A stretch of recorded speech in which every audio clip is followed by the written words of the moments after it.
Hey, hey, hey. Hello, everybody. Happy Thursday. You guys. Yes, he is here. Mr. Pi Anon.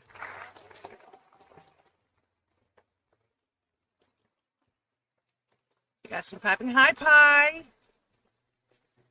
How you doing, Sandra? Thank you for having me.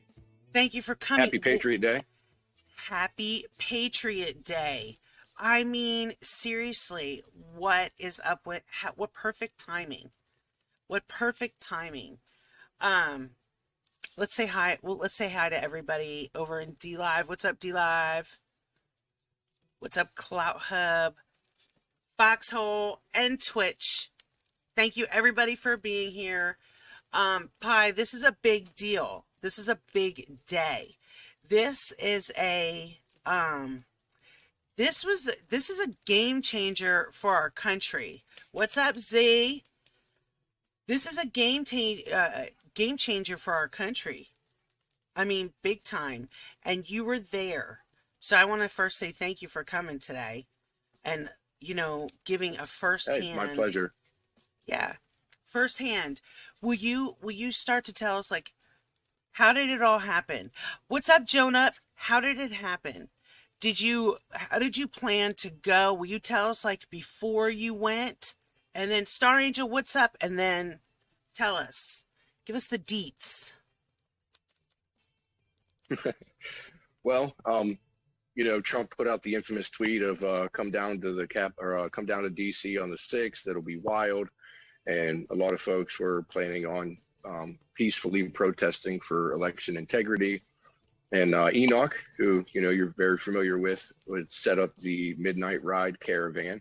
And I had the pleasure of being involved in helping organize that. And, it helped to get over 700 Patriots down there and back, raise some money to, pay for gas and food and lodging and all that. It was great. And we all met up in different points throughout the country and drove together all into DC. And once we got into DC, everybody kind of went their own direction. There was really no plan. But myself, I went down to the White House ellipse and, saw Trump's rally and showed support for my president. And honestly, it was one of the most patriotic days of my life. There was red, white, and blue everywhere. Everybody had smiles on their face. And, they put all of their differences aside. And there were people from all walks of life, not just Republicans. I mean, it was every aspect of our nation that you could see. There were people of every color, race, creed, and political affiliation down there showing love of country. Some people might not have agreed with Trump, but they put that aside because, it was all about America, USA. We, at that moment, were unified all under the same banner of freedom. And it was beautiful. And it was a call to action. Of course, we watched the speakers. It was also President Trump. To action. Trump. Well, for President Trump, I just want to kind of talk about this because it has upset a lot of people, because they're like, why did he even call us here? But I think it's imperative that he called so many people there because we needed witness. We needed eyewitness as to what was going on. That's why it's so important that you're here because you're an eyewitness to what really took place that day. This is important for the people that, one, are stuck in media, the lying fake news, and then two, for the people that didn't really understand. Like, I almost feel like they want to purposely be mad at Trump, but I believe he called everyone there because he needed eyewitnesses. And we had Americans that, yes, Enoch, absolutely, he hit it out the park, getting people traveling from all over the country to help pay for gas. I mean, that just shows you the heart of our country. That really is the heart of our country. The details didn't matter. It was the point of going there to stand. We were called, you were able to fill that call of action. So I just think that's important, Yeah. Okay. And to be real honest, we went there because Trump said, come on down. I don't think he necessarily was calling people to action to the actual Capitol. I think No. that we, as Americans, came down there at the call of our president to give a show of numbers, so that the media, there's no way for them to hide that there were, over 1 million people in DC just asking for election integrity, right? That just use their voice to say, we want truth and transparency. I'll be real honest, and this might hit some people the wrong way. I don't care who's in office as long as it's legitimate. And there were a lot of anomalies that didn't add up. We all felt that the election had been compromised. And so we went there to just show that we, the people, were standing in solidarity, that we wanted to double check things before giving it the rubber stamp of approval.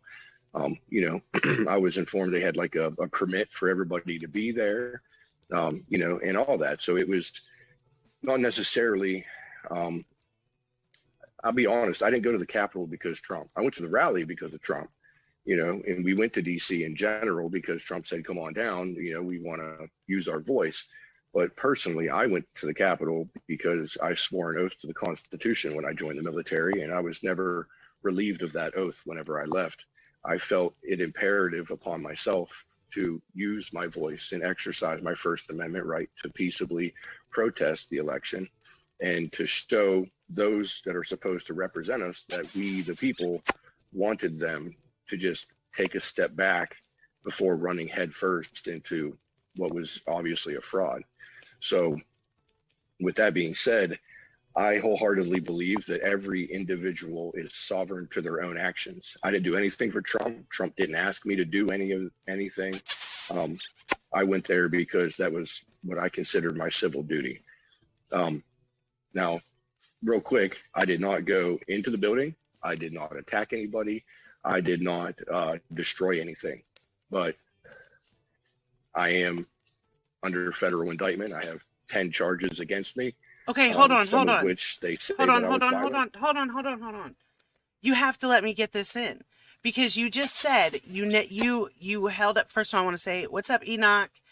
But you said your oath. I don't know why I can't hear the DLive alerts, but it's good because we're having a good. This is important. This is what you have been since you joined the military.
There we go. Sandra in the house. What's up? Okay, so Feels I was good, muted. man. Yeah, thank you guys I love the mute it sign. I love that. Okay, so you're saying you love that fearless, it feels good?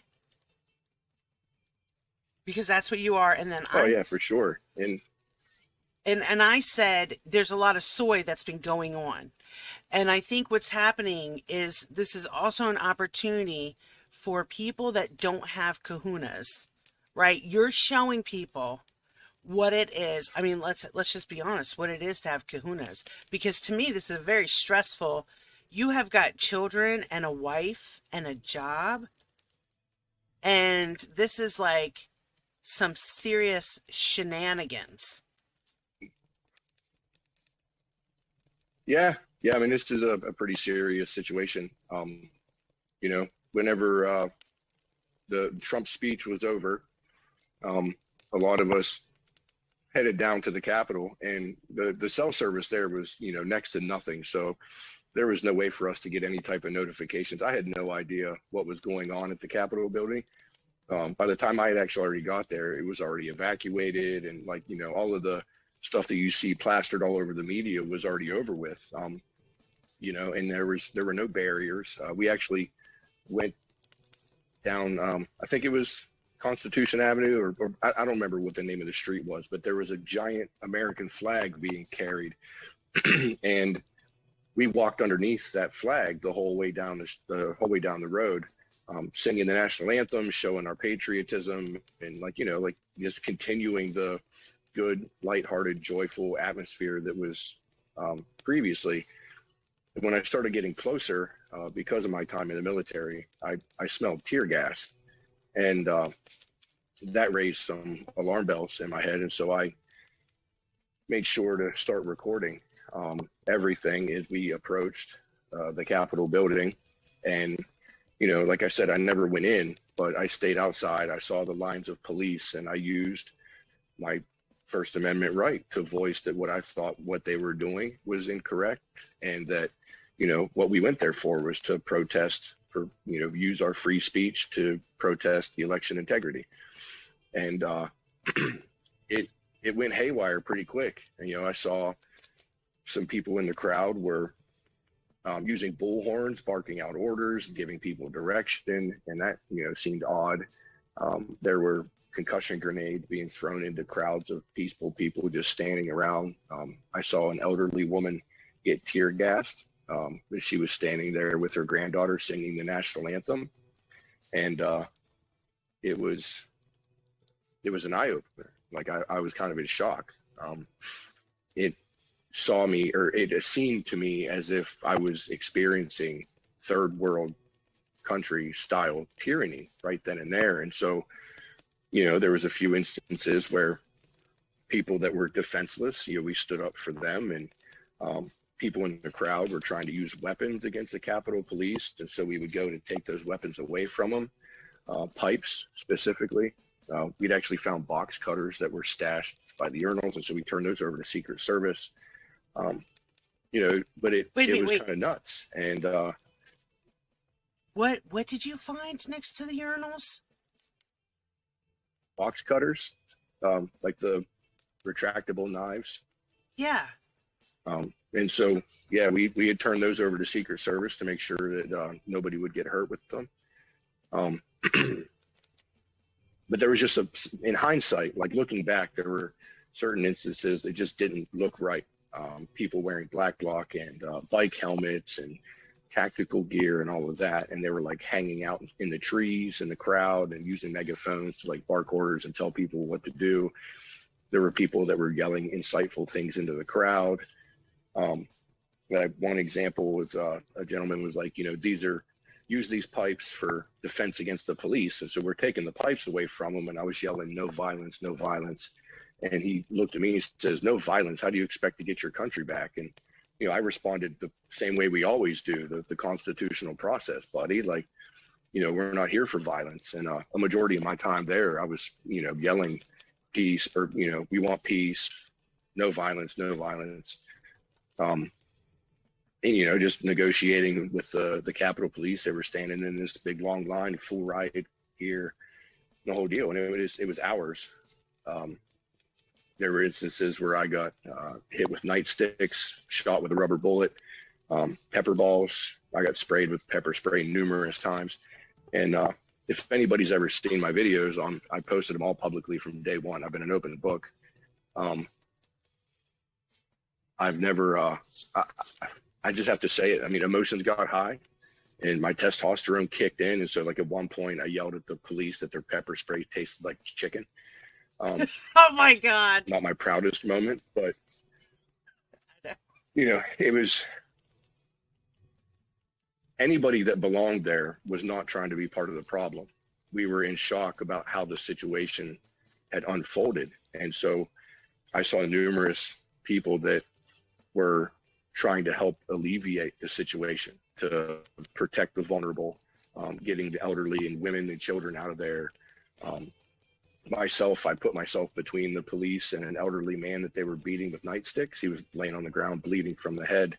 And so, you know, I was like, let him up. And I kind of threw my body in between them, and they started beating the crap out of me. But, you know, I helped him get out of that situation. He was bleeding all down profusely down the side of his head, made sure he was okay. You know, there was instances where somebody was being like pushed down this flight of stairs. And so I went to go help him, and was immediately met with resistance and pepper sprayed. And, you know, it devolved rather quickly. It went from one of the happiest, most patriotic days of my life to something that is reminiscent of my time in the military. So the media does not. Wait. Why do you say reminiscent of your time in the military? What do you mean? What was that? Am I allowed to ask that? So, I mean, yeah, I served in Afghanistan and Iraq. That's how I know what pepper spray or tear gas smells like. So are you telling me that when you were there, you felt like you were you were in a fucking third world country in our country? What the fuck? It was the epitome of tyranny. Oh. Police brutality. You know, there's aspects of what a person gets trained for in the military that prepares them for those types of situations that a normal civilian wouldn't even be able to comprehend. So, you know, for example, when they threw a tear gas canister into a crowd in a confined space, my immediate reaction was to say, throw it back, because they were, the people in that confined area were, you know, in danger of suffocation or in danger of really being harmed by the chemical spray. And so most people might not realize that they can pick up that canister and throw it to get it out of that area.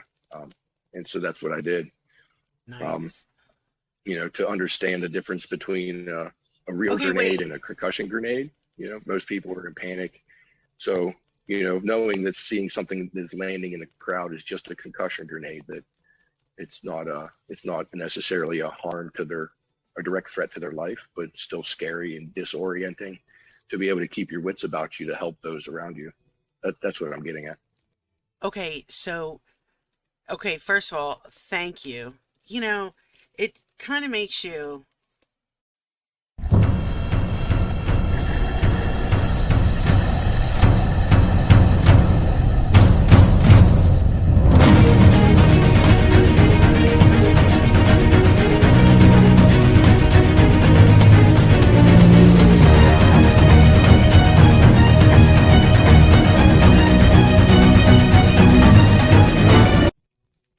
And I mean that. That is, and I don't I thank you, but I'm not a hero.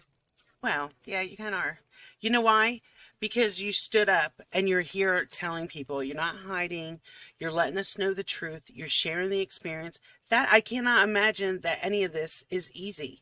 This has got to be, I mean, your whole, like, they're just fucking, okay, they're fucking with you bad. Here's my question. What is their reason? Is the reason because you were saying no violence? Because you threw the can back? What the fuck would be the absolute reason for them to even, if you weren't in the Capitol? Why are they pressing charges on you? I don't understand this. I mean, Fritzy said it earlier, but what is your perception?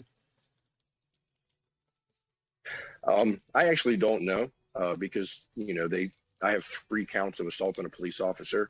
I never assaulted anybody. They said that I committed violence inside the Capitol building, but again, I never went inside. A lot of these charges are just kind of fabricated, in my opinion, but I don't want to mock the court. I'm going to let my defense ride it out and see what they can do. But the reason I'm not worried and I'm not afraid is I have truth on my side. Like, I did nothing wrong. I helped, you know, protect the vulnerable. I used my First Amendment right to peacefully assemble and peacefully use my voice. I told the police that were there in the full riot gear, like, hey, we're speaking up for you guys too. And, you know, getting people in the crowd to chant back the blue, to try to help de-escalate the situation some. You know, we were showing them support, love, and unity. Even, I mean, yeah, don't get me wrong, when I was getting hit with a nightstick, I used some not so friendly words with them, but yeah, like, what the fuck are you doing, dude? I would turn right back around. Right. I would turn right back around and be like, we're speaking up for your rights too. You know, that's, you know, it was, like I said, emotions ran high that day. But Well, what the Fritz media wants everybody to think, oh, go ahead. Fritz said earlier it's political revenge. Like they're just trying to take revenge on us because they don't want President Trump back in office. Not, I mean, they don't even want to play fair, which they haven't played fair forever. Now it's being seen that they haven't played fair. Z asked a good question. She's assuming there were others like you in the crowd. Did you see any other people with a military experience helping? Were there other people Yes, like you? lots of them. And a majority of the people that are under the thumb of the federal government, especially a lot of the ones that are locked up right now in the DC gulags and different federal detention centers across the country, the majority of them are veterans.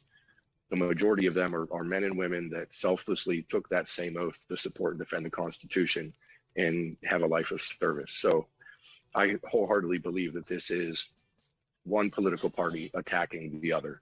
You know, for the lack of a better term, the good guys are attacking the bad guys are attacking the good guys. They want to get us out of the way because we are the ones that, especially veterans, that are willing to sacrifice their own life, let alone their reputation, to stand up for what is right. You know, a very wise man once said that the definition of courage is to be afraid and do the right thing anyway, even though you are scared. I mean, there was points where I was terrified, you know, but you just move forward. You know, that's just something that's been ingrained in me, I guess, because of my time in the service. But, you know, that's not anything I'm trying to get accolades for. I don't do anything that I've done to try to get.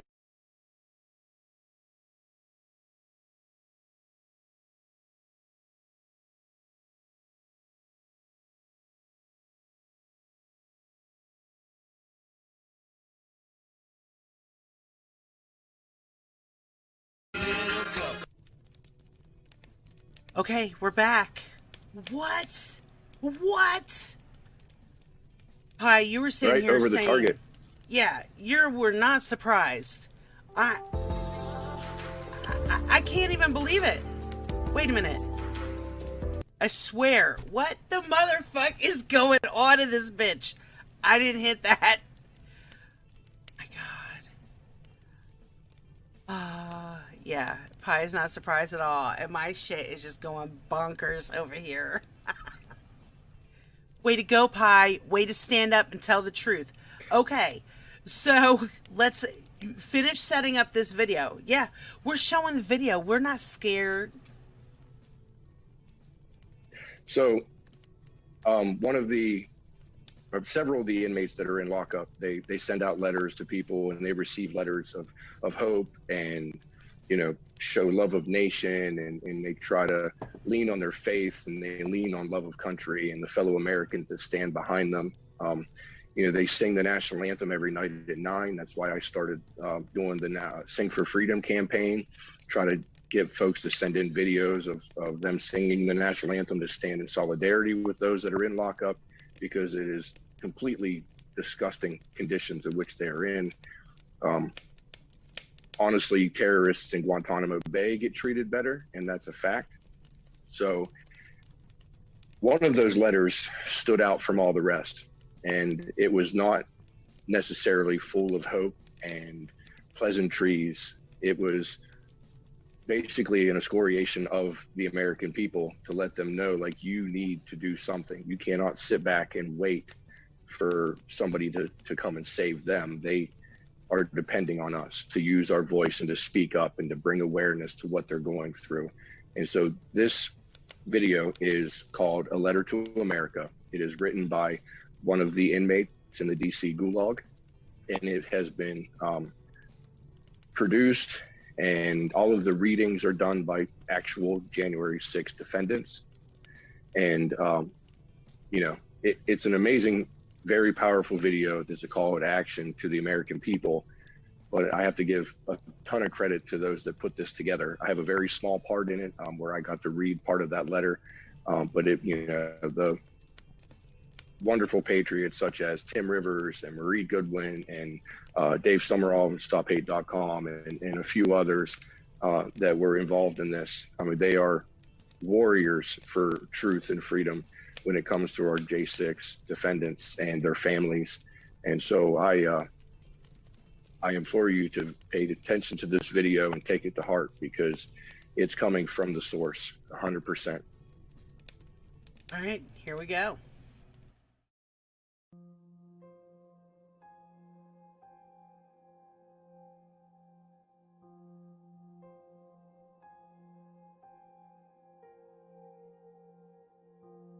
For J6 Patriot News, this is Tim Rivers. As we approach the anniversary of January 6, 2021, we reflect on what this year has wrought upon American freedoms and justice. Those who participated and protested the election that day were treated to a taste of tyranny, and many remain American political hostages, held in the deep state gulags across our republic or awaiting trial for exaggerated and fabricated crimes against the state. Often, these patriots communicate from their prison cells, and their text and their calls and letters convey the damage this government has inflicted upon these men and women, over 700 strong across the republic, and that number grows, and their families are not immune to the damage. The letters are almost always full of declarations of faith and fealty to America and to God, and they profess their gratitude for those who write and support them, and their faith in each other and their Maker. And each night they sing their nation's anthem together in solidarity with patriotic Americans everywhere. But there was one letter which was not like the others. It was written from inside one of the worst jails in the nation, the Washington, D.C. CTF, written as a group by many of the J6 political prisoners being held there. The letter was not addressed to me this time, but to the American public. It was meant for those who profess love for our nation and our Constitution, and also for those who have merely observed the crisis of our nation and heritage and stood by silently. It was a message of fire and fury, and of despair and hope, and it was addressed to all of us, the American people.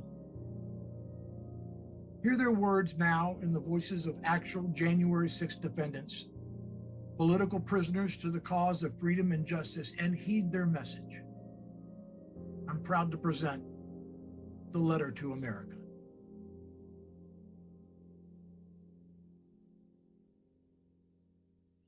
Dear America, oh my beloved, sweet America, from what a lofty place you have fallen. God once shed his grace on thee, but now, no longer. You have abandoned all you believed in, traded your gold for ash. In your servile slumber, your ideals and values were ravaged, repeatedly violated by those that ignored your half-hearted objections. In the name of peace and civility, and from the comfort of your gluttony and greed, it is you that has allowed the fabric of this great nation to be torn. Shame be upon you, for this is your doing. For every line drawn in the sand, you have allowed them to cross without contest. Now, 245 years after greatness was forged in blood and ink, you have allowed the fruits of your apathy to ripen for harvest. The elites and globalists have undermined all you hold dear, and as a result of your fear, your lust, and your laziness, our continual existence is now held under the thumb of those who espouse tyranny. My commiseration I save for those young and unborn Americans, your offspring, who shall never enjoy the liberties that you cast aside in the interest of maintaining your pitiful, subservient lifestyles. It is for them which I reserve my sympathies, for they shall never know freedom. The sun is now set upon America, and night has now fallen. Whether dawn shall find her again or rise upon a new communist nation is the burden that rests solely upon your shoulders. If not you, then who? If not now, then when? The time has come for Americans to prove that their values are more than mere words in the wind, that their beliefs remain steadfast with resolve.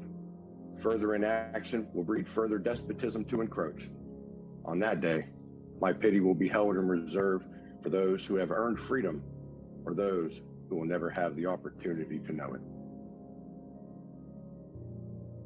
It is in this dark winter where we find ourselves being cast. They have torn your families asunder, convinced you to murder your unborn lineage. They've taught your children to embrace sexual deviance, mutilated their bodies without your consent, and manipulated their minds to reject morality in exchange of selfishness and perversion. It is your children that have taken up arms against this nation, embraced a black bloc ideology, and unleashed violence upon innocents and authorities alike. That self-same philosophy of anarchy and hate has systematically indoctrinated your children with the educational system that are funded by taxes excised from you. And thusly, it is you that has paid for America's downfall. For whom then shall you lay the blame? For it is your tolerance and defeatism that has allowed this tragedy to befall this nation.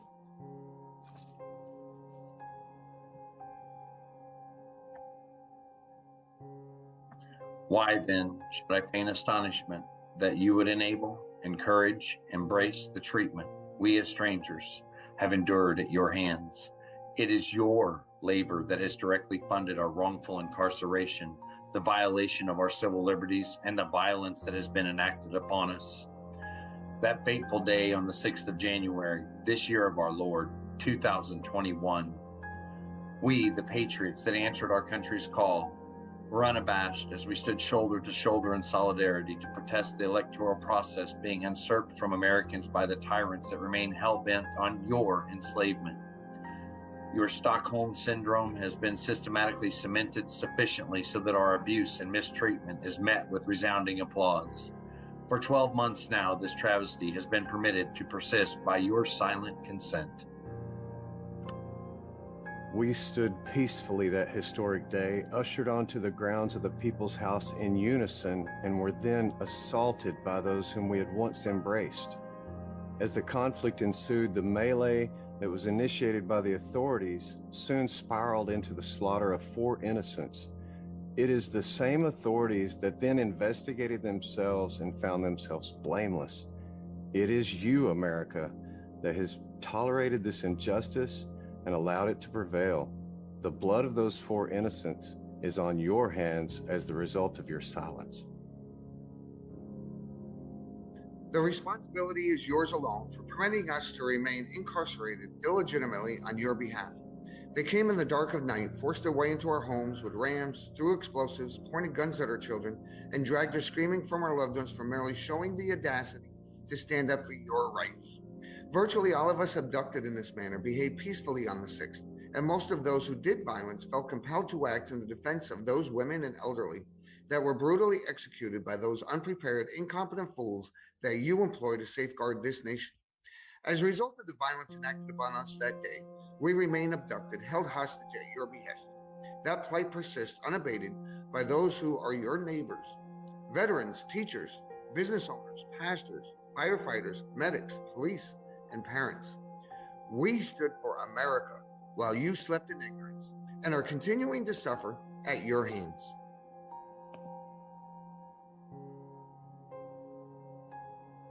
Since our abduction, we've had our civil liberties violated. We've been beaten, maced, malnourished, held in appalling conditions, been medically neglected, mentally abused, held in solitary confinement. Our food is often inedible, the water tainted with rust, the air contaminated with black mold from improper maintenance. We suffer these conditions indefinitely while murderers, rapists, and school shooters are set free on bond. As this miscarriage of justice continues, the corrupt liars have perpetuated this tragedy from the purloined dais of democracy, persist in eroding the foundation of our nation. They violated our nation's sovereignty, bankrupted America and your children's future, surrendered to our terrorist enemies and equipped them, left our citizens and allies behind as hostages, bombed children, forced you to endure unwanted injections in order to work, closed down your businesses, locked you down in your homes, brainwashed your children, and encourage violent mobs to burn your country to the ground.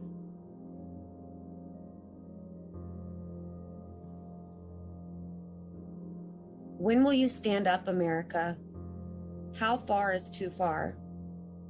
This farce will not end itself. Tyranny never surrenders the power it takes. You, America, have allowed your freedoms to be taken from you. For too long, you have left your fate in the hands of others, unwilling to stand for yourself. We, the undersigned, do charge you with the mantle of taking your own destiny onto your own shoulders, to carry that burden and set this nation on the true and right path. The time is now, America. You must act or surrender in servitude for all time. The choice is yours, and you must choose now. Signed, the political prisoners of January 6th.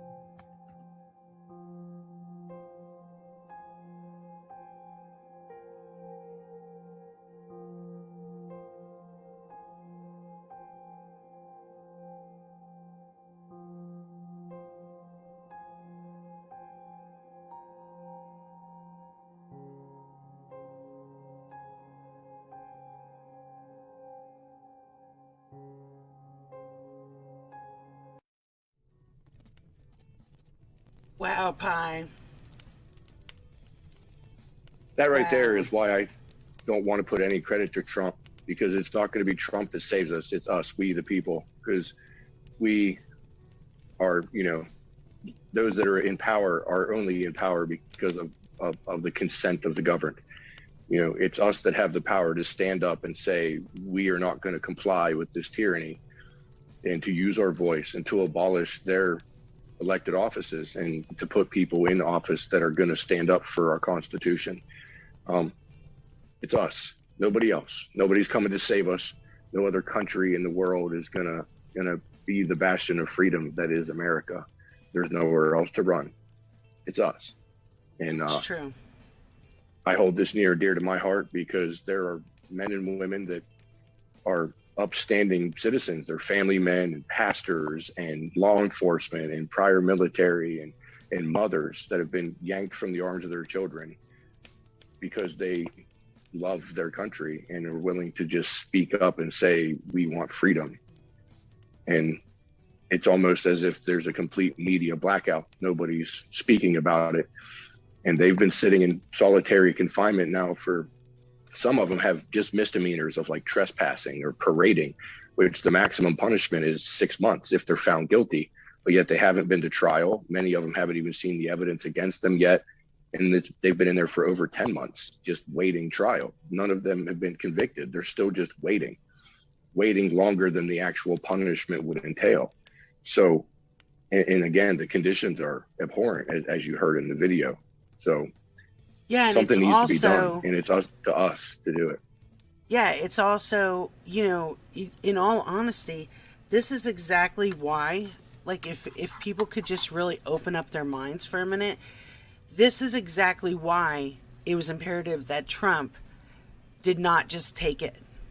He had to step away because it is up to the people. And that's what people need to understand. Trump is he's a tool. He was a tool, and he's still working, but behind the scenes. We have to do something. And there are a lot of people doing things, but we need more. So here's my question. What do we do? What is the process? Are we supposed to make phone calls? Are we writing letters? What is it that we do? All of the above. If somebody feels so compelled, then run for office. Not everybody can run for office, but they can go to their local board meetings, their local township meetings, go to the ballot box and put in a vote for those that they know are going to actually do something for the betterment of our country, instead of just picking a name because they're not involved in their local civics. The one thing great about our country is that we are actually ran from the bottom up, not the top down. Every other country in the world has their government, which is in power, and it tells the people what to do. Our Constitution gives the power to us, the people, So get involved locally, meeting up with local patriots to discuss what needs to be done in your local area. And the more people get involved locally, that trickles up that stairwell to, the federal government and to those that are in office in DC. Representatives that we put into office are supposed to represent us, the people. Otherwise, they are in violation of their job. And if they're not doing their job, then we need to get them out of there. The constitutional process is the basic foundation that keeps us free. Those founding documents are what give us the power. But ultimately, it's by our creator that we have these rights. They're not given to us by permission of Uncle Sam. They're inherently and inalienably, given to us by God, and they cannot be taken away. And the freedoms that we give away today are the freedoms that our children and grandchildren will never know existed, because tyranny never surrenders the power which it takes. Right. So it is up to us to get involved, speak up. If all you can do is spread videos and, use your voice to say, hey, I don't like what I'm seeing, then do that. Everybody that can should get involved one way or another. Many people have their lives and their jobs and their children that they need to raise. But if anything, teach your children the truth and don't expect others to do it for you. Can I say something too? Bring awareness to the situations that we're in. And to add to this, because this is important, people listen, we've all lived life. We've all done things that we're not proud of. And if that's what's keeping you from running is your past, all you have to do is just own that shit. Own your past. Own who you are. Take responsibility. Here's the thing. Do anything we know about the American people is we really are a forgiving people. I mean, how many athletes have fucked up? How many, affairs? All these things that we could be so horrified. But, I mean, ultimately, we want to forgive. So if you've got the lie of my past and this has happened, you know what? I don't think any of us really give a shit. I mean, that's your life. It doesn't affect me. So, that's what you did. Now you're trying to don't let the past keep you from our future. I guess that's what I'm trying to say, because it's important. Yeah. And just own your shit. When you own it, nobody has any power. You because it's yours. Right. You take away that power. So don't let the past stop you. Our founding fathers. Go ahead. Our founding fathers were farmers and brewmasters and, just regular everyday people that wanted to serve and do their time to help run things locally. And that, again, moved up the hierarchy into running a federal government. And, none of them came to be professional politicians. They got done doing their time in office and went back to tending the farm or, running the newspaper that in their local community. That's what we need. We need everyday Americans that are not pristine, looking elites. That's the problem, is they keep putting elites into office. Let's get the regular Joe Schmo, and let's get the people that have a little bit of a past, that have learned from their life experience to say, hey, we can't do this because it'll be harmful to our nation. The problem with a lot of the representatives that we have today, they are completely blind and devoid of any understanding of what it is to live the normal American's life. They sit up on high and look down their noses at us. They don't understand that, the trials and struggles that we go through on a daily basis. Yeah. I mean, seriously, they're like so out of reality. I mean, it's ridiculous. Nancy Pelosi can actually have a freezer full of fucking ice cream. We're trying to have food in this bitch. She's sitting here with all this fat, getting paid. Like, she's getting paid to show us her fucking ice cream. I mean, it is insanity. It really is. Now, listen, I have something. You have a capital Pi Give, Send, Go tribute. So do you want to show this? You want to introduce this? What is this about? Set it up for us. So a friend of mine contacted me online, and he took a compilation of some of my footage from my time at the Capitol, and made just kind of a tribute video, I guess you could call it. But it was to promote my Give, Send, Go. I do have a fundraiser to help with legal fees and to help my family get through the struggles that we're dealing with of going head to head against the federal government. And it's been a struggle. I lost my job.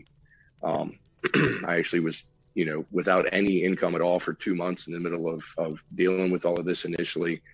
Had to find my own way back from Alabama because I got stranded down there, still having to make court appearances, et cetera, et cetera. So, but this is kind of just a quick glimpse of everything that was going on down there, and a quick promotion of my fundraiser. So, yeah. Let's check it out.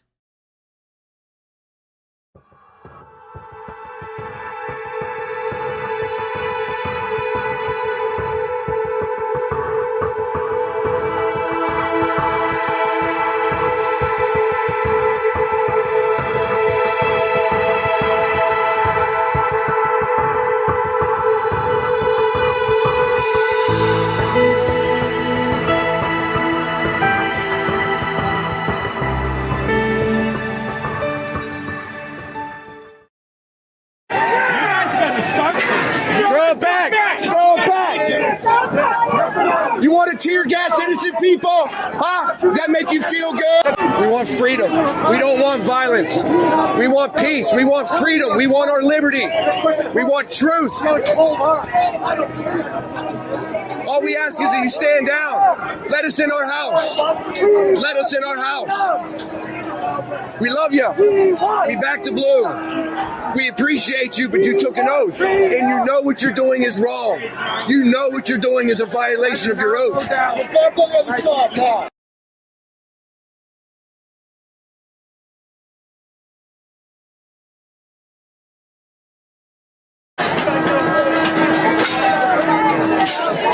No. Don't do what? Put that shit back. No violence. No violence. They are welcome. No violence. No violence. Hey, this is only to defend yourself. How do you expect to get your country back? The same way we always do. Constitutional process, buddy.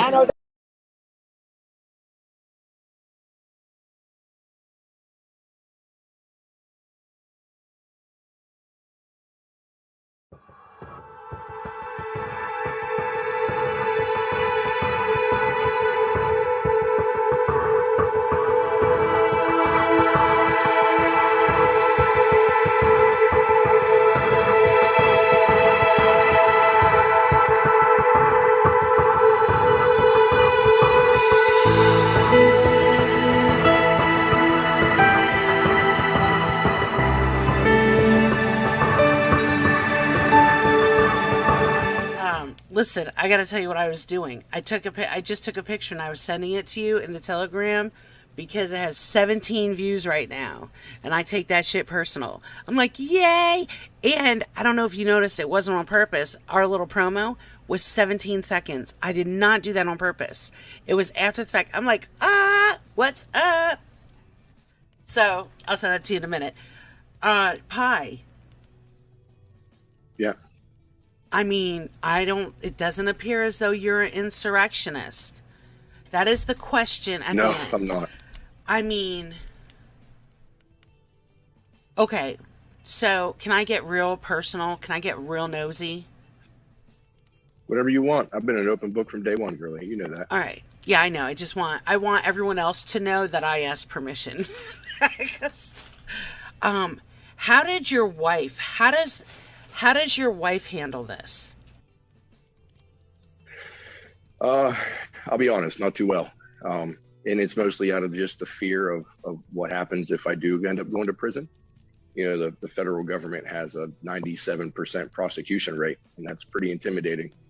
You know, they have endless funds and, you know, mega, just you know, power beyond belief to investigate into whatever they want. And they always say that even a decent prosecutor can indict a ham sandwich.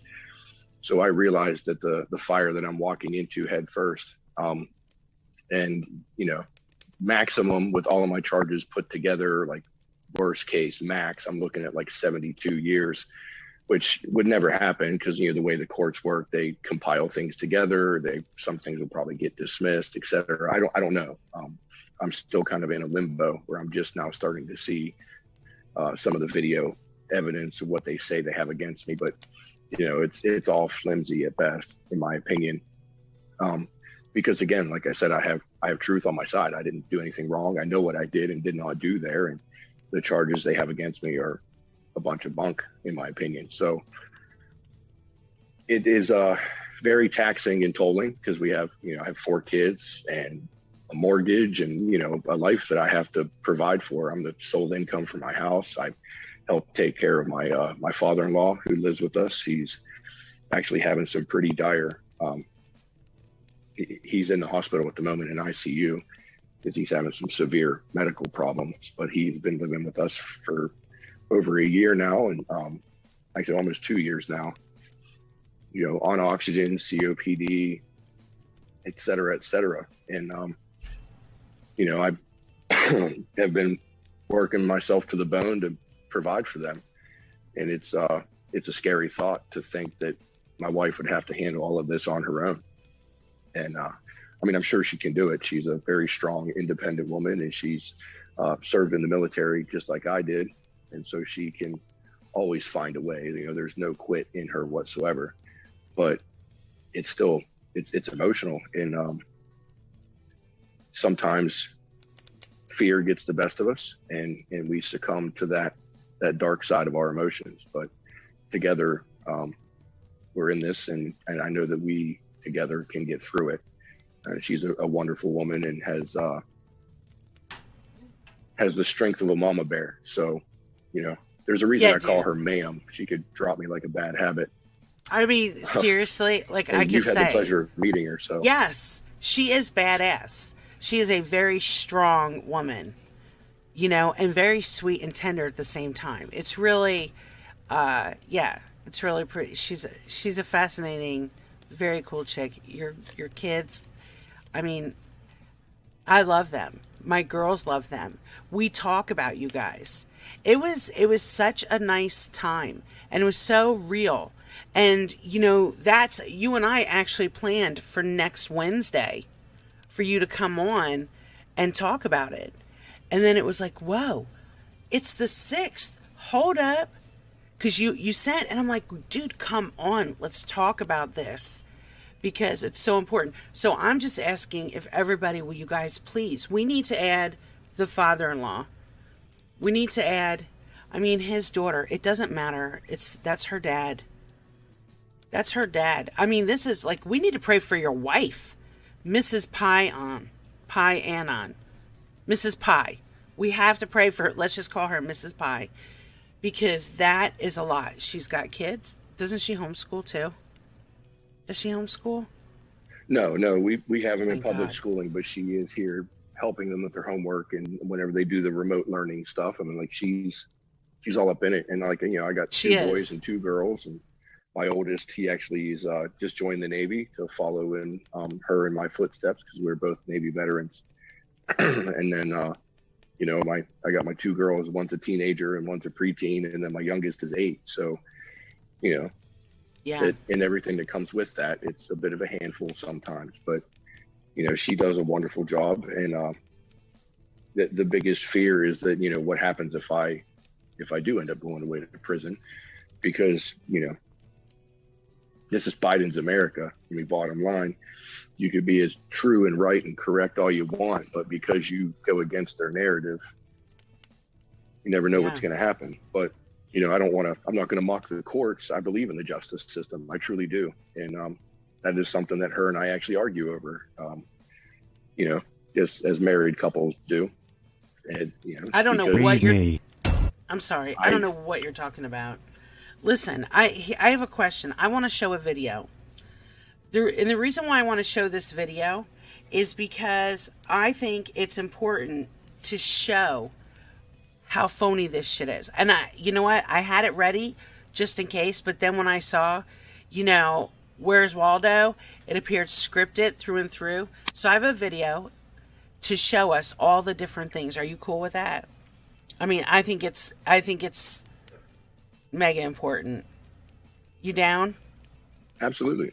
I mean, not that I really gave you a choice, right? I'm like, hey. All right, let's check this out. Read me.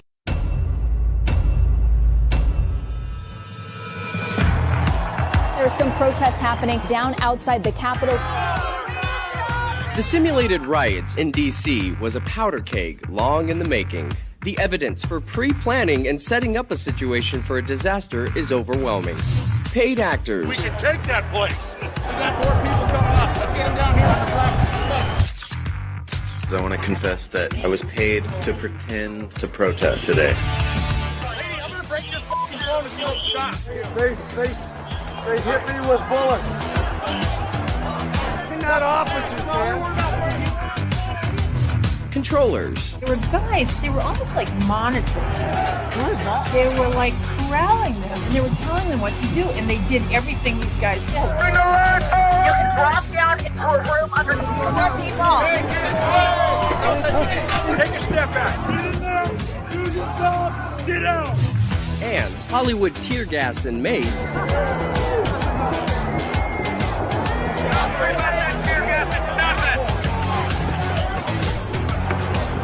All on display for hundreds of professional photographers conveniently on scene.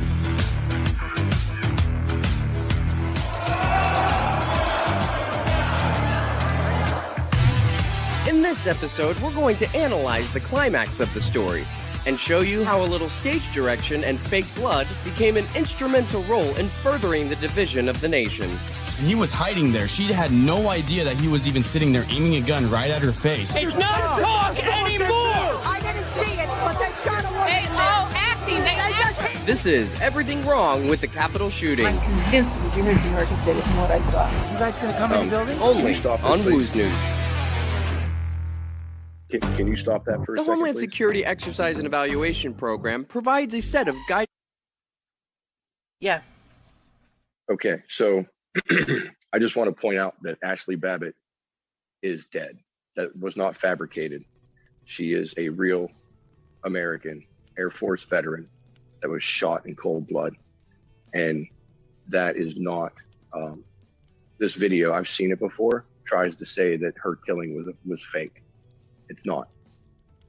Her mother is a face in this movement, and God bless her, because the weight that she has to carry with her daughter being plastered all over the internet, it's an absolute tragedy.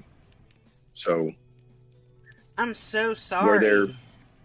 Were there fakes in that crowd? Were there people acting? Were there people provoking the crowds? Absolutely. But Ashley Babbitt, God rest her soul, was killed that day. She is an innocent, unarmed woman that was shot without warning.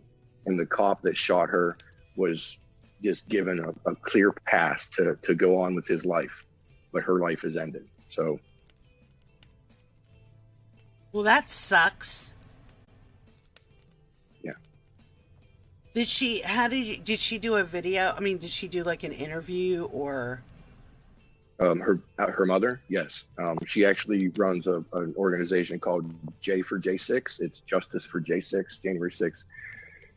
And, there's been several memorials done for Ashley Babbitt. Donald Trump actually did a video for her mother on her heavenly birthday. So she is right here up front in that movement to try to bring awareness to what everyone else is going through, even though she has suffered one of the worst tragedies in American history. Was her daughter was killed. An innocent woman was shot without any foundation or reasoning whatsoever, other than the fact that they were trying to cause a bloodbath that day. Okay, let me ask you a question. And I'm very sorry. I'm sorry that I ran that video and I did not know. I sincerely didn't know. But, okay, not but. Oh, the thing is seeing all that shit. This is what I don't understand. Why is anybody actually being held? You could see all the planned thing. You could see the directors of telling people where to go. How, that was evident. You could see them doing. That stuff is on camera too. How can they get away with this? Right. I don't understand. The majority of that happened even before Trump's speech was over. A majority of that happened. Everything that you see plastered all over the mainstream media was done before Trump's speech even finished.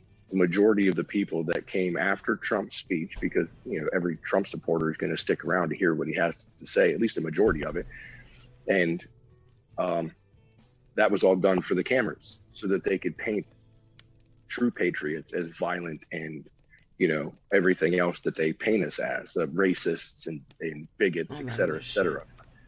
Yeah. So yeah, there was a lot of fabrication, especially to begin with, and there was a lot of inciting in the crowd and paid opposition and agent provocateurs. They were there. I mean, you can look through all the videos. There's over 14,000 hours of video that the Capitol won't release, or that Congress won't release at the Capitol, because they say it's not part of the public's interest. But by all means, it is of the utmost interest of the public, because they're never going to tell you who fired the first shot, right? Who threw the first concussion grenade into a peaceful crowd of people to get them riled up. Grandma isn't going to start yelling and cussing at a cop when she's standing there singing the national anthem. But when she gets shot with a rubber bullet or hit with a concussion grenade because she's just standing there, then of course she, in self-defense, is going to speak up and say, hey, what the F are you doing, et cetera, et cetera. And that's what the media plasters everywhere, is everybody yelling and screaming. There's the infamous Ray Epps. There's video of him picking up a bike rack and throwing it at police, and talking to people to tell them to get violent, and like kind of coaxing on the crowd. He was there the night before screaming into a crowd of people that we need to storm the Capitol, but yet he's never been arrested. He actually was removed off the FBI's watch list. Reporters found him at his home and tried to question him, and he basically just hightailed and ran, from what I understand. So, those people that were there, that were doing the problems, causing the problems, they've never been brought in. It's the peaceful Americans that were using their voice. It's those that were willing to stand up for freedom that are being punished and persecuted and prosecuted. In my video that I have online, I have a shot of a guy cutting down part of the scaffolding skirting, the skirting that goes around the scaffolding up there on the Western Terrace. He pulled a sawzall out of his backpack and started cutting it down. I keep an eye on the FBI watch list. He never once has been put in there. Never once. Never arrested, never brought in for questioning, as far as I can tell, of any of the information that's been put out. The people that were screaming into the crowd, let's use these pipes, let's do this, let's do that. None of them have ever been brought in. So this, again, is them coming after their own opposition. It's one political party attacking another. I mean, listen, let's just look back at this. You had that freakazoid that went to the softball field and fucking shot, Scalise up. Did I say his name right? You know what I'm talking about. But, that congressman. Yeah, there's always, they fight so dirty. They're such pussies. They don't know how to fight the right way. They can't fight with their brain. And it is the establishment versus the people, as Fritz said. And it is revenge. They want to be like, fuck all of you people for loving your freedom. You're messing with our plan. We had plans to make us happy and you suck. And we're not doing that. And we all have to stand up. Stop eating soy. Yeah, this is a communist takeover of our nation. Yeah. And they want to push people into placating themselves. So they distract them and get them confused and put out false information, things like that. And if you notice, they're attacking foundational ideologies of our movement. They attack the family structures. They attack the idea that they want people to think that their freedom is selfish. They are going after even certain things that we say, like red pill, right? They put out this new Matrix movie, which equates the red pill and blue pill to transgenderism, which is, you have to show a vaccine passport, wear a mask to go watch the new Matrix movie. You kind of missed the point of the first three. It's, it's about nonconformity and not following the establishment. It has nothing to do about, deciding if you're part unicorn or not. But they are going after Flynn, the people's general. There's a lot of, hatred going back and forth to try to divide us, because divided we're weak. And so they're attacking our foundational beliefs. And it's, I don't see it only as an attack on our political ideologies, but I also see it as an attack on Christianity specifically. But it's not up to them to decide the truth. We are the arbiters of truth. And that is what we need to stand up for. Because and they truth work is for the first us. casualty of war. If we can keep truth alive. Yes, but also they work for us. They're employed by us. They do. We are their, you know, and they've got it twisted over the, I mean, listen, we allowed it no matter what, no matter the reasons up till 2015, you know, and still people are waking up more and more, but it's been a process. And yeah, they try to steal everything. They try to steal, because we used to, at least, like, woke was not a bad thing. Like, we're waking up. Like, I'm awake. That's the things we would say. And then the left, what they do is they've got their little marketing teams, and they have all this fucking money, and they take our shit, and they make it their shit, and then nobody knows what the fuck is being talked about, because we're all saying the same shit. Like, everyone is saying the same thing. They just have different meanings. They're twisting. They're having us fight each other. Yeah. And they're having us fight. Yeah. They have weaponized everything. And you know what? We are like warriors. We got to get our shit together. You know, stand up. We have to. I just don't understand. Like, everybody needs to do, we have to do something. We have to do something. If anything else, you just speak up and try to bring awareness to people, you know, let them realize, like, it's happening. Because a lot of times I hear, well, that they can't do that. This is America. They can't do that. That's what they're doing. Guess what, folks? They're doing it. Like, they're not, right, they're doing it. It is happening right now. So there is no, well, maybe later. You know, this has been 2 years since that election's been taken. And now we're coming up on midterms. And if we can't fix it, there's no going back. There is no, well, maybe next time, maybe by 2024, Trump will come in and fix it. Like, that'll be too late. So people need to speak up and get involved in their local communities. Go down to your, you know, Board of Education and let them know we don't want this going on with our kids. Go to your town hall meetings and stand up for against whatever you don't agree with going on in your communities, whether it's the vaccine mandates and, you know, whatever else. I mean, there's 100 different things that they're going after. They're coming after our kids. They're locking us down in our homes. They're making prices skyrocket. You know, they're selling us off to foreign nations. They're persecuting us. It's the people that they're attacking. And this is, you know, this is the time. It's either now or never. Mm-hmm. Peacefully. I want to stress that. I'm not calling for any type of violence. It is the constitutional process, the voice of the people. The voice is powerful. Otherwise, they wouldn't try to silence us.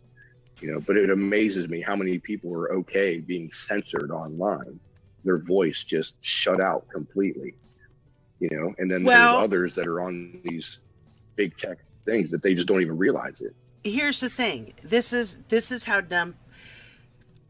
This is how ignorant. I don't know how to say it, but I remember when they were talking about taking the cigarettes out of the restaurants, and I was a smoker at the time. So anything I was saying to people, they thought, oh, you're just saying that because I'm a smoker. No, bitch. I'm saying that because they're using the smoke screen. Oh, this is better for you. Like, why, if I'm paying for my vehicle, why do they have the law that I have to wear a seatbelt? Like, I think that is fucked up. You can ticket me and make money off something that gets taxed every time it's sold. So, like, you got a car that's sold 5 times, they've made 5 taxes on that car. Then, you know, if you're not wearing a seatbelt, if you're now the speeding, I do have an understand. I understand that there has to be limitations. That is okay. But you should not, I don't give a fuck if you think it's for I should have the right to choose, do I want to wear a seatbelt or not, and not put a fucking dinghy in my van to ding, ding, ding, so that it annoys me so much that I'm going to wear the seatbelt. I mean, that's a right. Yeah, I mean, that taken kind of goes away. to the same argument of the motorcyclist wanting to wear a helmet or not. You know, it's their choice to wear a helmet or not, and that is a legal battle that's going on right now.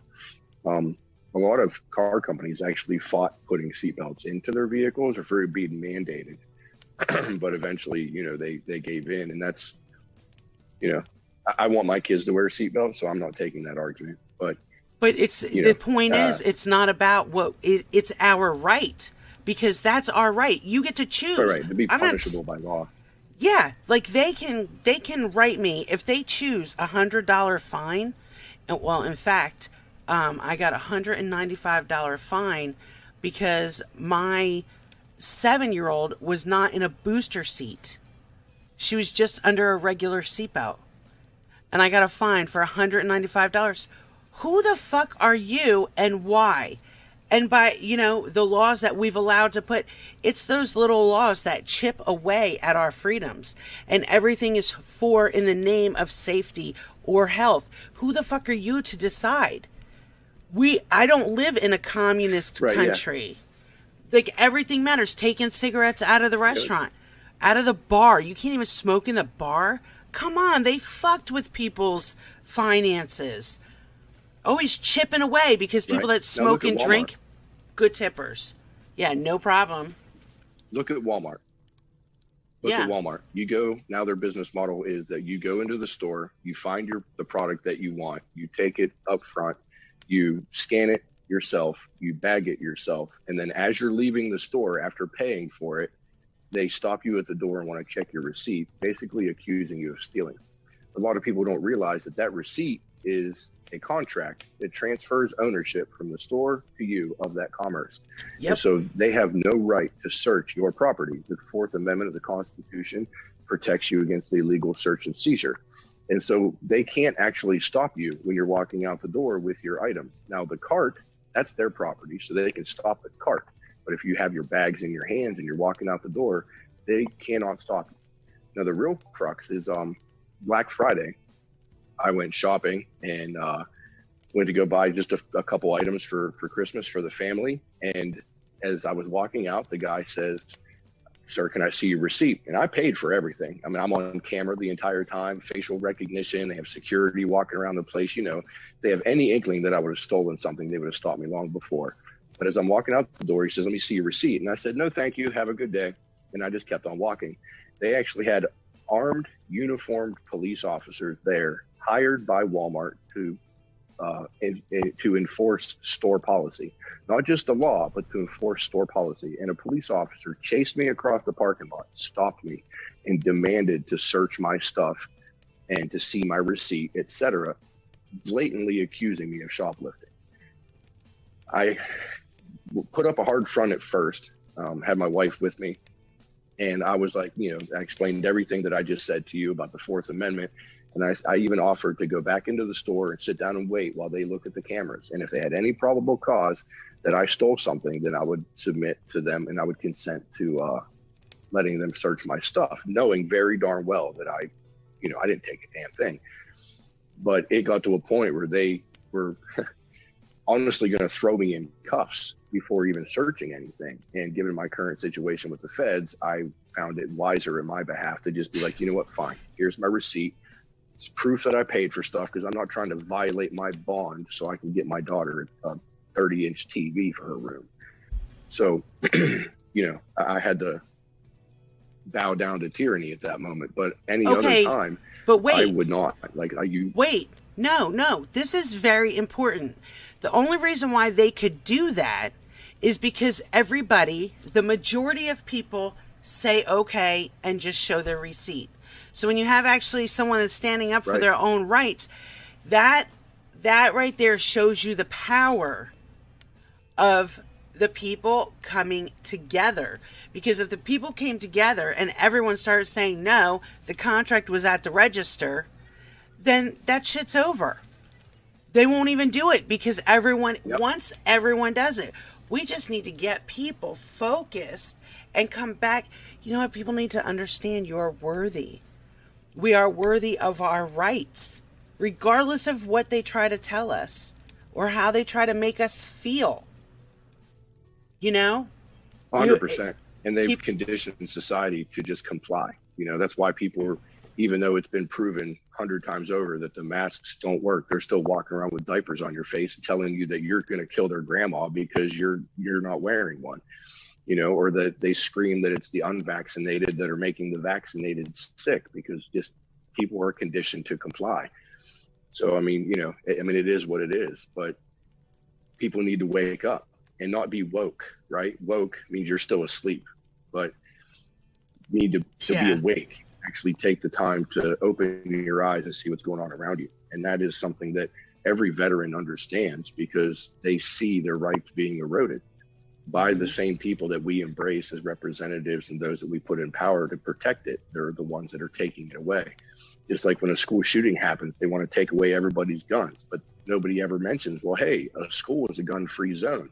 Criminals break the law. So if you make a law restricting people to have guns, you're just making it easier for criminals to kill you, because they, by definition, break the law. That's what makes them criminals. I cannot believe you just said that. It's the truth. It is the truth. Okay, listen. I mean, Chicago, you know this, has some of the strictest gun laws in the country, but yet there's more shootings there than anywhere else. It is ridiculous. It is absolutely ridiculous. People, you know what? Here's the biggest thing. If people could just, and you said it, let's say it in words for people that don't understand. And I don't mean that as a dig. It's like not everybody really understands what sovereignty is. Can you explain to us what sovereignty is? Because you said everyone has their own sovereignty. Right. Every individual is sovereign to their own actions. That means that I have the right to govern and dictate what I do to myself, for myself, with myself, as long as it does not infringe upon anybody else's sovereignty, which means their right to pursue life, liberty, and the pursuit of happiness. So if I'm not hurting anybody, not stopping their livelihood or damaging their property, then I have the right to decide what I want to do with myself specifically. Nobody is going to be held accountable for me deciding what I do with myself. If I want to eat a bowl of cereal in the morning, my neighbor should not be allowed to tell me that I cannot have that bowl of cereal, because that is my decision. Same as, you know, Trump at the Capitol. I went to the Capitol on my own volition and sovereign to my own actions. I don't hold Trump accountable for what I said or for what I did, just like he doesn't hold me accountable for what he does and what he says, because as individuals, we are our own entity and make our own conscious decisions for ourselves. And the only reason that I should be hindered in making those types of decisions is if that decision is going to affect somebody else around me, such as speeding. You know, I can make the decision to do 75 and a 25 through a school zone, but that's going to be a danger to society around me. So law enforcement should stop me from speeding and give a, you know, disciplinary action to inhibit those from other people from doing it, because I don't want my kids to get run over at the bus stop. I don't want, you know, somebody to come crashing through my house on an icy road because they're speeding and lose control, you know, and just as an example. Yeah. I mean, it's called logic, you know, there are logical laws in place. There are. Right. There's nothing wrong with that. It's the laws that infringe, you know, like on our personal, I don't know how else to put it. Hold on. I just want to, where, Baby Cakes lost her family ship. And Where's Waldo says, so sorry to hear that, how so? It's just, Baby Cakes, it may not have it, but you're always in the family ship. It's from subscribing. So you subscribe, and that's what gives you that little thingy. I just don't want to leave people hanging. I want to let them know what's going on. Now, listen, Pi. Yeah. You have another video in here. Because I just think it's important, and it goes along with what you're saying. Stand your ground. the anthem in honor of those who suffer persecution for liberty's sake. Do you want to set this up? Yes, this is a music video done by a wonderful performer. She sings beautifully. Her name is Ann Wolf. And over the last year and a half, her and I have developed a very dear friendship. And when she had produced this, along with the other people on her team, she made sure to make contact with me and to share it with me. And it was, it's extremely moving. It's a tribute to our January 6th defendants and their families.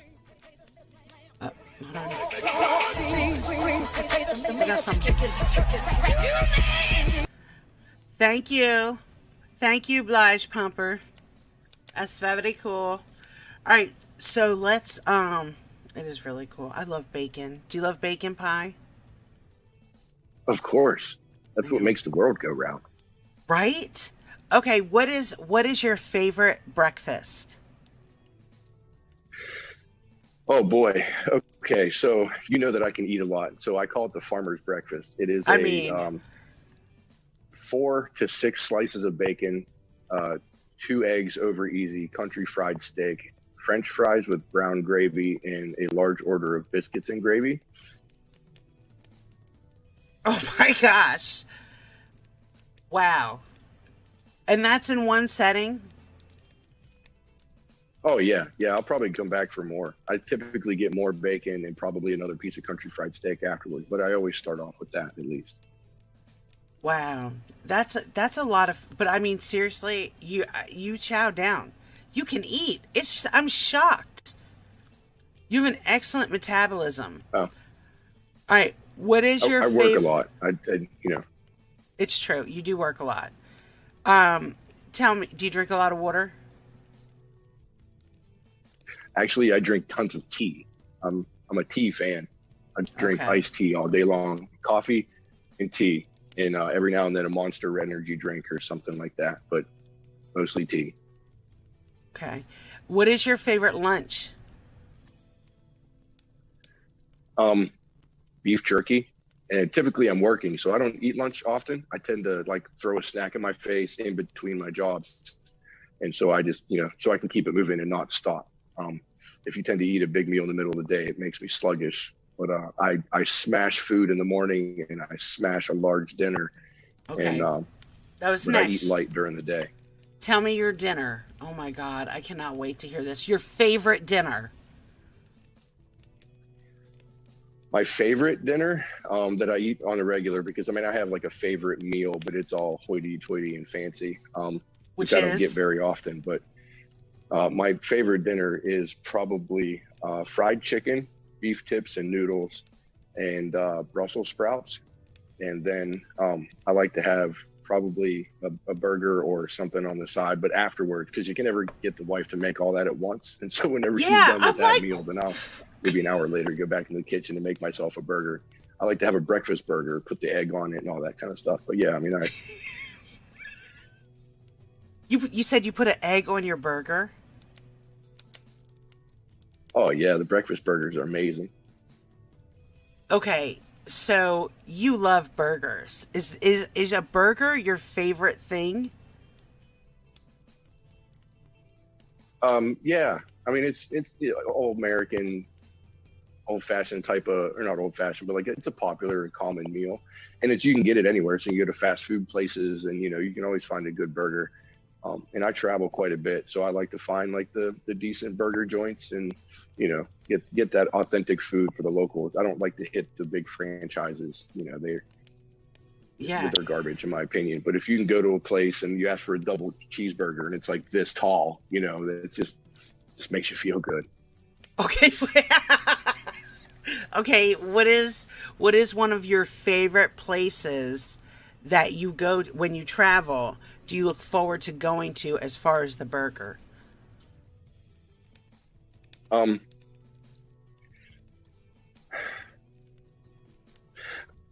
So I like to go to the local bar when they have their kitchen open and I ask for the bar food, right? Because that's not franchise. That's a place that you can find just a good burger. They tend to have some really good ones, and they make them up pretty quick. But in all honesty, I like to find the little mom and pop country restaurants that are stuck out in the middle of nowhere. You know, I don't know how to explain it. They have like that rustic country feel that reminds me of my grandma's house, and they give you proportions of food that are actually going to fill you up, and you're not paying an arm and a leg. But yeah, there's a couple of different places that I've been that, like there's a restaurant called Ranchos in Texas that I got a burger that was bigger than my head, and it was flipping amazing. Really? You know, but if I were to pick like a franchise, I really like Steak and Shake. I get their double butter burgers. I order typically 4 of them, and their onion rings, and I'll just smash them because that's a good high calorie meal right after work. You do need high I try to stay away calories from the fast food as much as I can. Right, but you do need... Oh, I do. I eat at least 4,000 calories a day. Yeah, and you're... You know, I don't even know what to say. You would never even know it. I don't know how your wife cooks for you. Like, that is like, she must spend the day cooking for you. No, she just cooks a lot all at once, right? Okay. So she'll make the meal like everybody else, but instead of just, you know, 1 pan of noodles, it's 2. Or if you know, because we have 4 kids as well, so you have a large family. But I definitely, there's been several times I'm sitting at a restaurant and my family's just like waiting for me to finish. And they're like, Daddy, you're almost done. And I'm like, yeah, I only got 2 burgers left. Or I only got, you know. But I mean, I do. I eat a lot. I've had friends of mine that tease me about it. One thing I really like to do whenever I travel, especially, is I like to find a restaurant that has a food challenge. Like there's one I did in Oklahoma. It was a 6-pound burrito, you know. Just to see if I can do it. And I fail some of them. I post them online, whatever, just to have fun with it. Like I failed miserably at an 8-pound pizza in Indiana. But I mean, the slices were like this thick and there was enough cheese to choke a donkey. But I mean, I tried it and I got about 5.5 pounds in, and it was 100-something degrees that day. I worked all day long and I was like, man, I'm going to go. And then just all of that combined together, I got about 5.5 pounds and I couldn't do it no more. My stomach said, nope. No. But there's, you know, I like to do food challenges because it's fun. Yeah. Okay.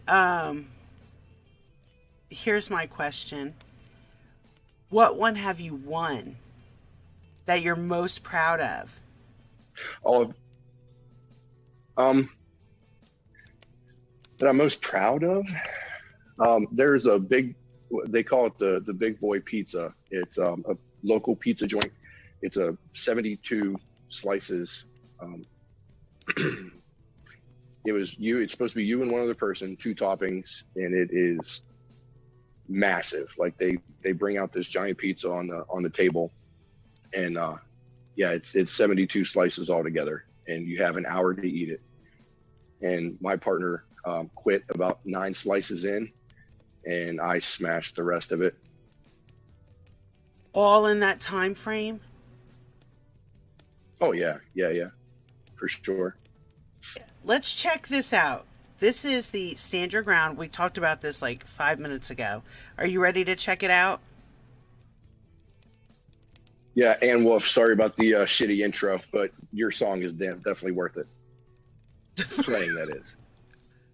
That's so true, Pi. You're so sweet. I didn't even consider that. We should have totally changed the subject. You know what? Let's do a thanks real quick. We'll do a thank you.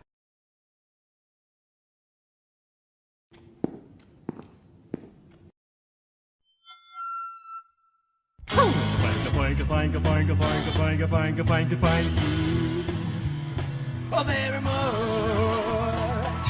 Thank you. Thank you very much. Thank you. Thank you very much. Chamani, he hosted us. So that was for that. Thank you guys. Appreciate it. All right, let's check out this video. Looking forward to this. Pi, is this going to make me cry? Is this going to make me cry? Yeah, probably. Man.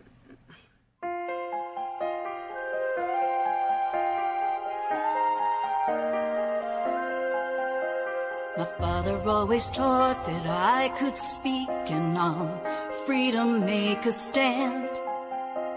My father always spoke of those who gave so much to hold this land.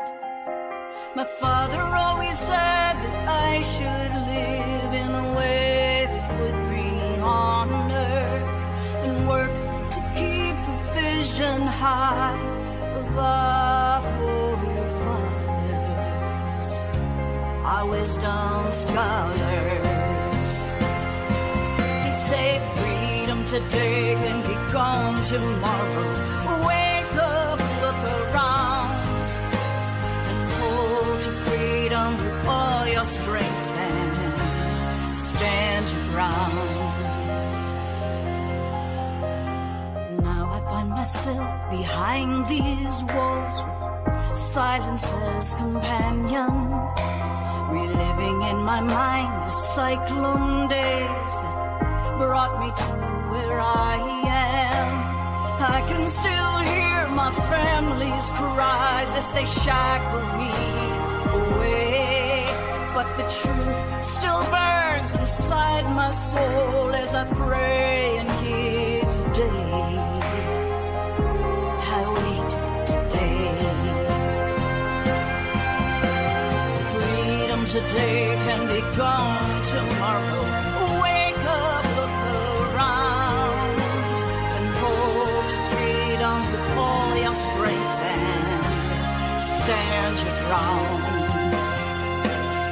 You are my voice, while I am rendered voiceless. So rise up and speak while you have choices. Freedom today can be gone tomorrow. Wake up, look around, and hold to freedom with all your strength and stand your ground. Freedom today and be gone tomorrow. Wake up, look around, and hold to freedom with all your strength and stand your ground. Stand your ground. Stand your ground.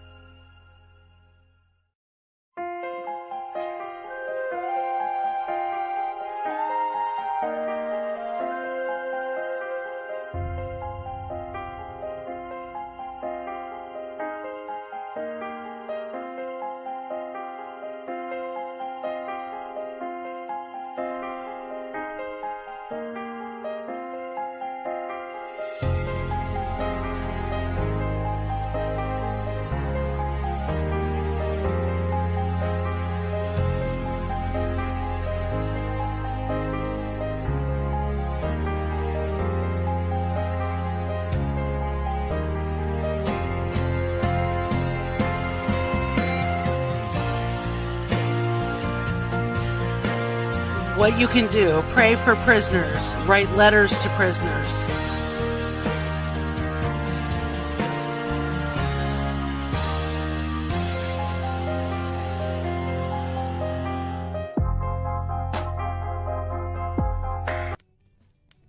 Okay, I'm about to post this in the Telegram room too. Share this out. And look at when it was released. That was pretty cool. November 3rd. Yeah. She's an amazing, amazing artist. She's a great soul. True patriot. Yeah, it's pretty awesome. Sorry for the change in scenery, but I had to put my dogs out, so. We don't mind scenery change. That's totally cool. Baby Cakes, freedom isn't free. It's true. It's not free. It's not free. I mean, that's just, you know. You have that other song. I just don't want to cry. The other song is a tribute to our J6ers and as Americans to stand up and to be courageous in these times. But it's actually also a tribute to Veronica for the People's Bridge. She went and stood on her own bridge, and I believe somewhere in Florida. I don't remember exactly where. And she made this music video where she was out there in tribute to Veronica's bridge campaign, where she would put plaster banners and flyers and stuff on bridges to bring awareness to the public passing underneath. And you know, and she's an amazing artist as well. Her name is Sheila, and yeah, and I just figured it was, you know, a little close to home for you, because whenever I came to visit you, it was actually around Veronica's 65th birthday. I had the honor of going down to the People's Bridge and putting up some flyers in tribute to our January 6th inmates, as well as a tribute to Veronica and everything that she had done in our movement to bring awareness to people and to share that truth that wasn't being shared in the mainstream media. Yeah, from a bridge. I mean, it's pretty freaking cool. You know, she changed people's lives. Oh, Veronica was a strong soul, for sure. Yeah. For sure.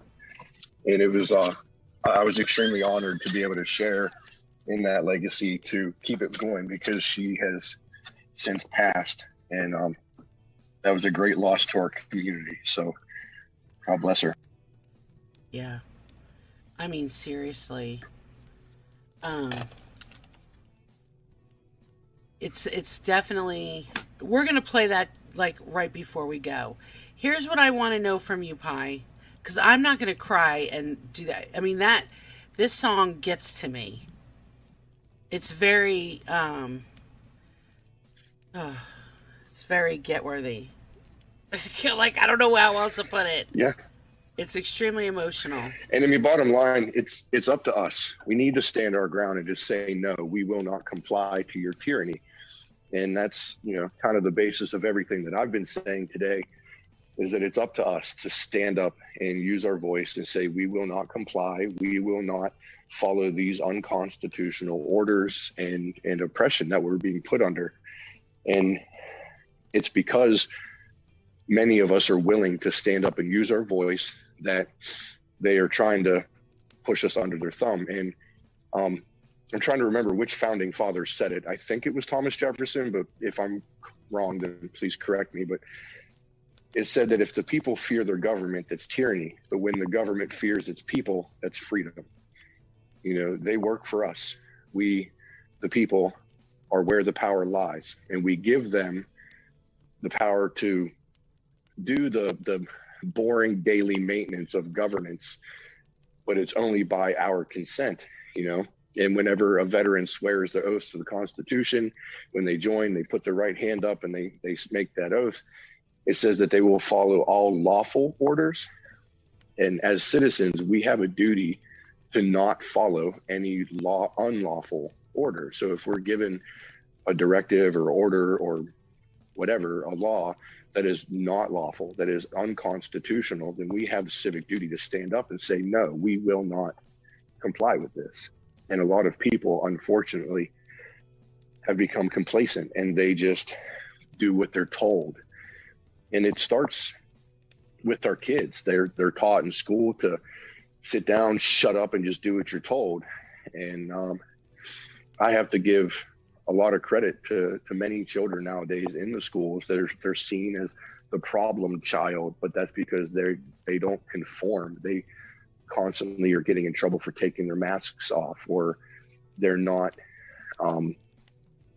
following the narrative that they're being pushed because they know a deeper truth. You know, I was the nerd in school that, you know, raised my hand and was like, well, Columbus never actually made it to the United States. You know, how come you're trying to say that he discovered America? He didn't make it past the Caribbean. You know, or little things like that we're taught in our lives that are not true. And so what was their response? Oh, I was always sent to the principal's office for being argumentative or confrontational, whatever. But, you know, I just wasn't going to perpetuate the lie. But then again, I'm also the parent that tells my kids there's no Santa Claus because I don't want to lie to them. You know, I get phone calls from the teachers saying, you know, your son told the entire kindergarten class today that there is no Santa. And then they try to tell me to get my kid to conform. And then my response is, are you telling me to lie to my children? But that's, you know, that's a whole other argument, I guess, in itself. But it just comes down we need to understand the difference, not only between the difference between right and wrong, but the difference between right and almost right, because our opposition in this information warfare that we're involved in, they give us half truths and they mix in a lie in with it to try to get people to change their way of thinking. And ideological wars are how nations are changed. You know, it's what the people believe to be true that ultimately becomes their truth, whether it's actually true or not. And so there's tons of wonderful researchers out there that put in the hard work and come up with the sauce, as we call it, to find out what the actual truth is. And then it's up to each individual person to make their own decisions. But when you have something that is glaringly false put right in front of you, and people still just want to believe that false narrative because it's difficult, and that's a weakness in our society's ideology. So by all means, you know, it all starts with us, right? The individual, our own sovereign entity, to make the decisions within ourselves. And we need to decide, are we going to allow our country to be torn down and what we consider American values destroyed and be replaced with communism? Or are we going to assert our own individual rights and speak out to stand up against tyranny and use our peaceful assembly and use our voices to say, we will not listen. You need to listen to us. Yeah. To let everyone know, can you tell everybody where they can find you? Where can we find you? Yeah, I mean, I'm mostly on Telegram. I have a personal, like a chat room, I guess you could call it, that I post my stuff. And I have a page on Telegram called Sing for Freedom, the number 4, Sing for Freedom. And that is dedicated to our J6ers, to try to get folks to send in videos of them singing the national anthem, to stand in solidarity, bring awareness of their plight. It's a good place to find news, a good place to find connections to the other groups that help our J6ers. Hold on. What about, can you expand on the Sing for Freedom, please? Sure. So every night, the January 6th defendants that are in lockup in DC and other prisons across this country, they stand in unity every night at 9 p.m. and sing the national anthem. And they have a small prayer as a tradition every single night. And when I first heard about this, it moved me to tears, and I felt God speak to my heart. And I said to myself, I have been awarded a little bit of freedom. I was awarded bond. So I'm able to be out here in the public eye. And so I would not be able to sleep at night. I would not be able to look my kids in the eye and say that I did nothing with the gift that I had been given. So I started doing the Sing for Freedom and recording it and putting it online.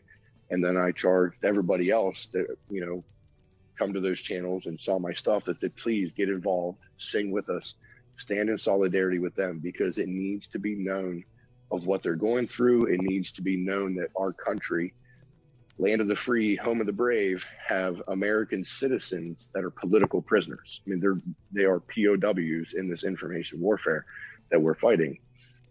And they are innocent until proven guilty, but they're treated as terrorists. They're treated as hardened criminals, etc.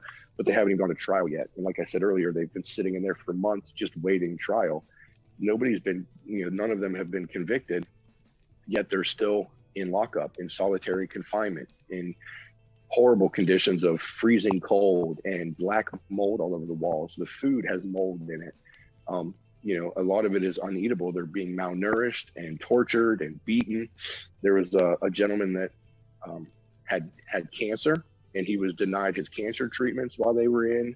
They were not allowing Congress to come in and do any oversight, which is a normal bit of, the folks in Congress can come and have oversight over any federal detention facility.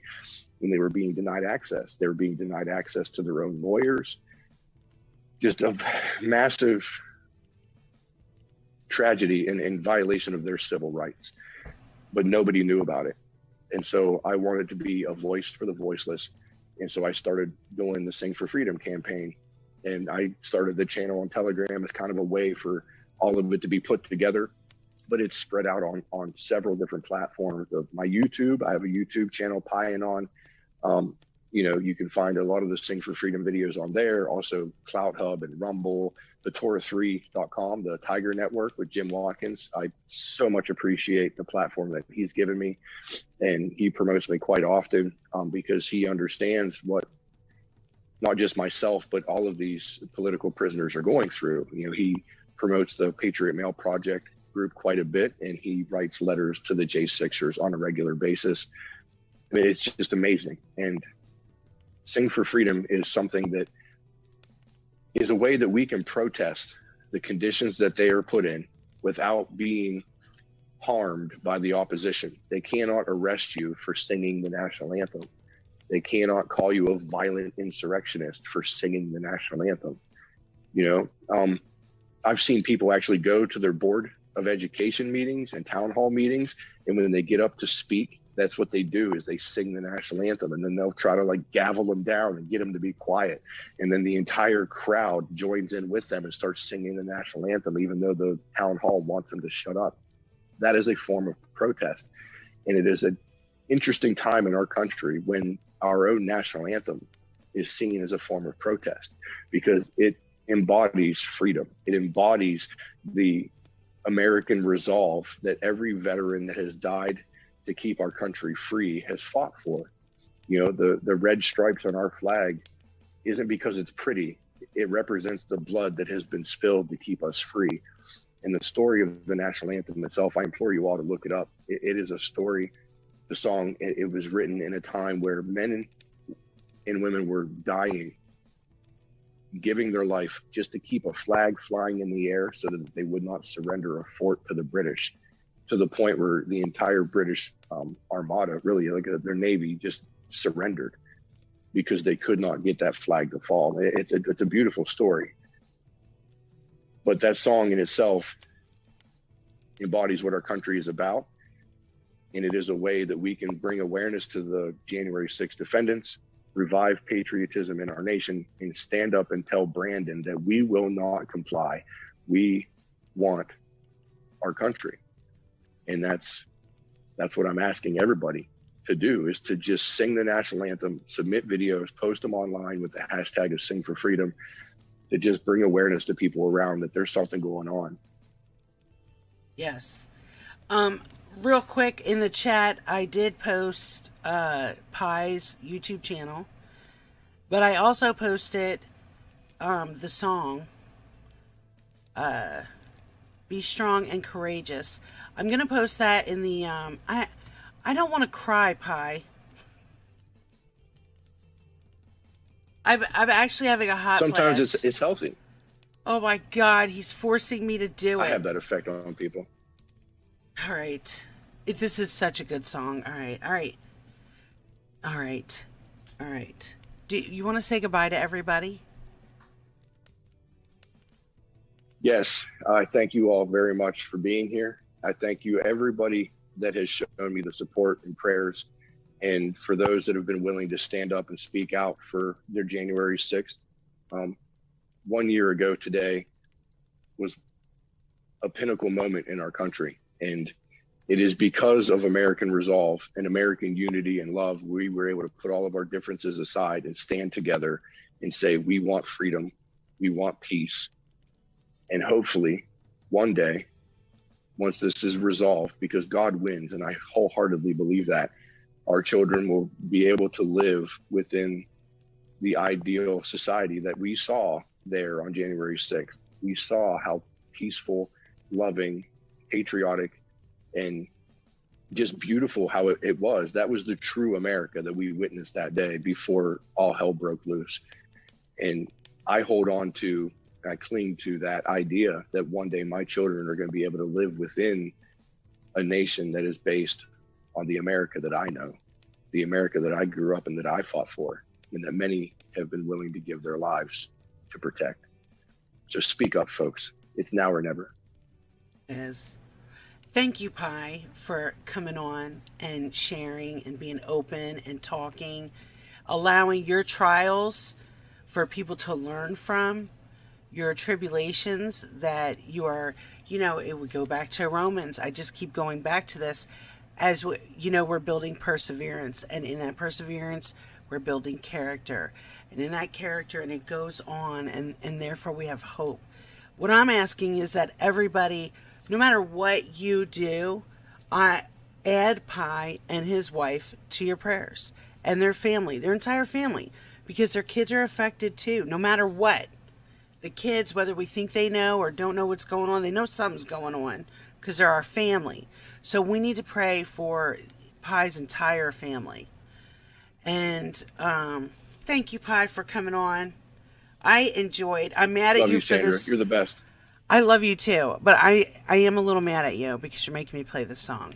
But I love you, even though you're making me play this song. And you guys will understand as this song plays. Pi, I love you. Thank you. I know you'll come back, right? Always, anytime. Always. Yes, we have to continually keep people updated. If you're cool with that. I mean, because they need to know. Of course. You're closer than most. And you guys, we got to pray for this. But here we go, you guys. Oh, this song is just... Enjoy this. Enjoy it.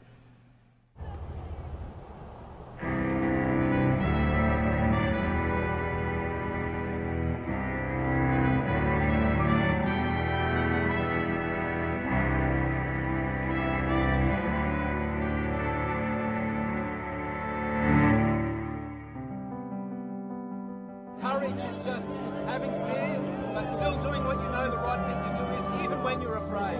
That's a simple definition of courage. Even when I'm shaky and scared, I still stand up for freedom. We all need to do that. Be strong and courageous, my people, don't fear, for I will be with you. I will never leave or forsake you.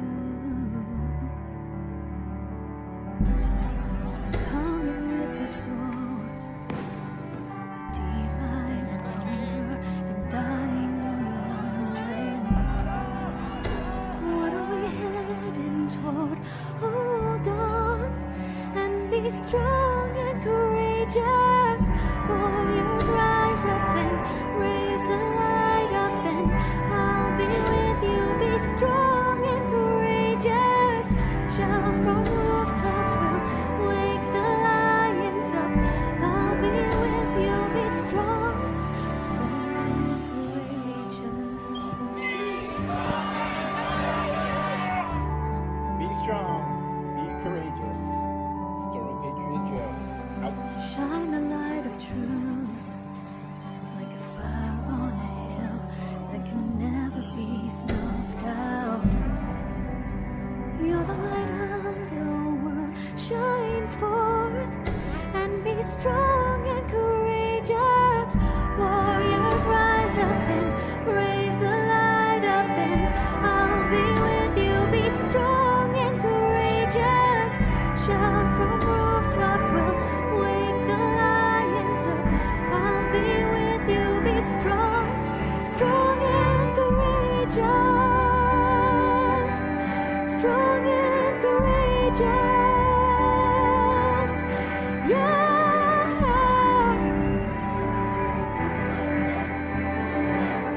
I'll be with you. Be strong, strong and courageous.